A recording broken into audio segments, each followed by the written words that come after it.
Hello everyone, this is Ange. Welcome to another episode of the Visual Novel Monthly Recap. This is a video series where I highlight news related to major visual novel releases and the community for each month. In this video, I'll highlight anything that happened in May of 2022. For those who have been looking forward to Mein Waifu is the Führer, unfortunately, the main developer, devgru-p, is breaking up. Development is going to be transferred to another group, but it's safe to say the final product may not be exactly what was advertised in the original Kickstarter. This new team does still intend on releasing the final product in 2022. For those who consider 13 Sentinels Aegis Rim a visual novel, it got released on the Nintendo Switch. IML released an English translation of The Medical Examination Diary, The Exciting Days of Me and My Senpai. All I know is that it's a kinetic story based on a guy interning at a hospital, with the main love interest being his senior doctor at the hospital. Looks like Ninetale is ready for their next Venus Blood Kickstarter, as they announced that Venus Blood Gaia will have its Kickstarter starting in July of 2022. Novect, the creator of the House and Fata Morgana, showed a new trailer.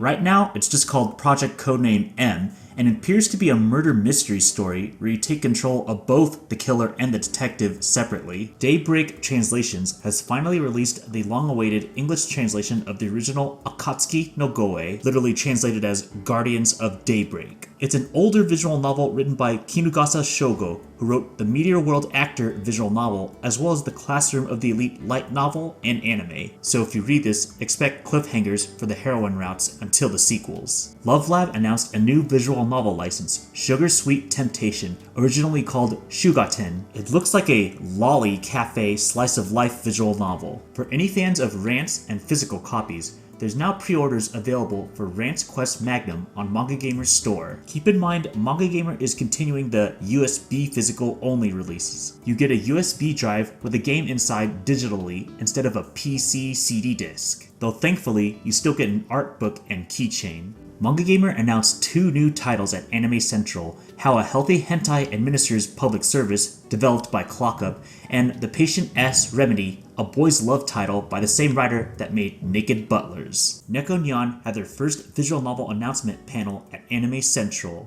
It was certainly a popular panel by fans, with 6 new secret projects unveiled as well as other important news. There were a bunch of translation progress updates for some of their upcoming visual novel releases. Though one project not pictured that they talked about is Melty Moment by Hooksoft. They described this project as cursed, as it was one of their first announcements, but still has had little to no progress. They did say hopefully something would happen soon for that. Their first new announcement was Secret Agent of the Night Academy, developed by Ensemble. This seems to be a moege, but with some action. Next, they announced their first non-visual novel doujin game, Lorena and the Land of Ruins. I believe it has some action gameplay and some H scenes for bad ends. Next, they announced 2 visual novels by Saga Planets, who originally developed Kenkoi Golden Loverish. These 2 visual novels are called Floral Flow Love and Kakenuke Seishun Sparking. Then, they announced Renai X Royale. This is developed by Asa Project, who created Sankaku Renai and Koi Kari, so expect a lot of similar humor. Finally, what I consider to be the biggest announcement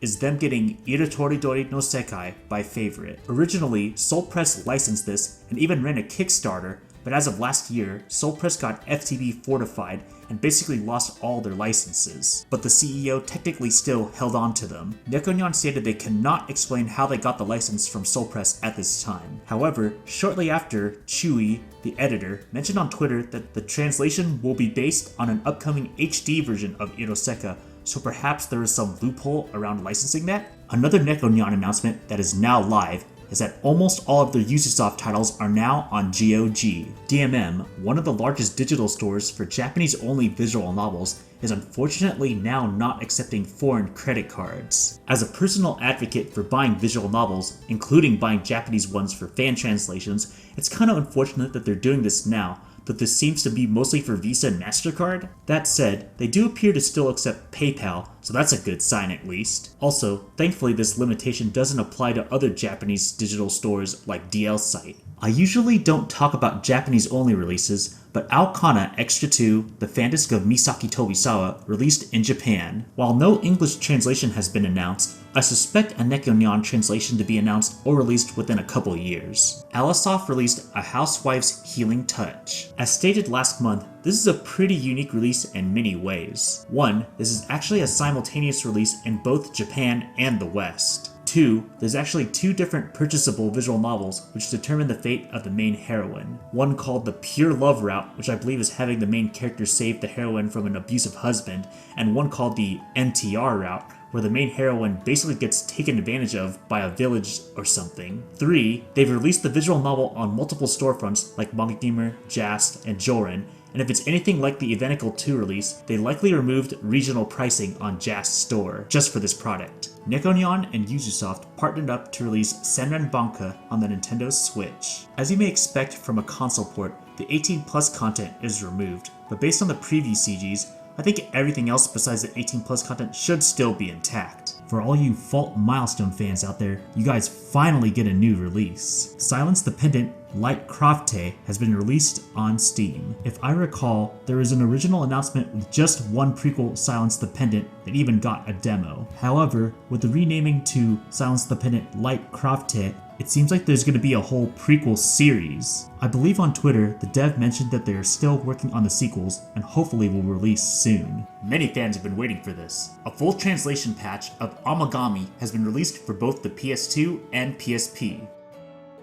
If you didn't know, Omigami is a visual novel that's a lot closer to a dating sim with gameplay, and also had a decently popular anime adaptation back in 2010, since it did a unique omnibus format where it did one route in 4 episodes before creating a new universe that covers another route for another 4 episodes. So one thing you may see here is that this is technically a beta patch. So while this is a full translation, apparently there are potential technical bugs, especially in the PSP patch. You could probably still read it, just do so at your own risk. I believe they intend to fix bugs based on feedback from the readers. And that is it for May of 2022. As always, if you have any feedback, positive or negative, feel free to leave a comment below in this video or one of my social medias. See you all next month.